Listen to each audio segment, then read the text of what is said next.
అందరికీ నమస్కారం. ఎంతో మంచి మనసుతో మన వీడియో చూస్తున్న ప్రతి ఒక్కరికి హృదయపూర్వక కృతజ్ఞతలండి. ఇది ఖమ్మం డిస్టిక్ జలగన్ నగర్ అనమాట. ఇళ్లల్లోకి వరదొచ్చి ఎంతో ఇబ్బంది పడుతున్నారండి. వస్తువులన్నీ బయటకు వెళ్ళిపోయినాయి. స్టవ్ ఉంటే సిలిండర్ లేదు, సిలిండర్ ఉంటే స్టవ్ లేని స్థితిలో వీళ్ళు ఉన్నారనమాట. ఇలాంటి వారి దగ్గరికి వెళ్ళి ఆహారం, నీరు ఇవ్వడం నాకు ఎంతో మనసుకు సంతోషం అనిపిస్తుంది. కానీ ఇలాంటి పరిస్థితి ఎప్పుడూ రాకూడదని నేను అనుకుంటున్నానండి. మీరు ఈ వీడియోస్ చూస్తూ ఆగిపోవడం కాకుండా మీ వంతు సహాయం మన కిషోర్ చారిటబుల్ ట్రస్ట్కి సహాయం చేస్తారని నేను అనుకుంటున్నాను.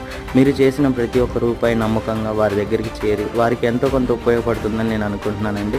ఎందుకంటే ఈ సమయంలో ఎంతో కొంత మనం సహాయం చేయడానికి ముందుకు రావాలనేది నా యొక్క ఆలోచన. మీకు నచ్చితే అండి కింద మన అకౌంట్ నెంబర్ డీటెయిల్స్ ఉన్నాయండి. ఎంతో కొంత మీకు విలువైన ₹1 నుంచి మీకు ఎంతవరకు సహాయం చేసినా పర్వాలేదండి. వీరికి ఎంతో కొంత ఉపయోగపడుతుందని నేను అనుకుంటున్నాను. Please support Kishore charitable trust.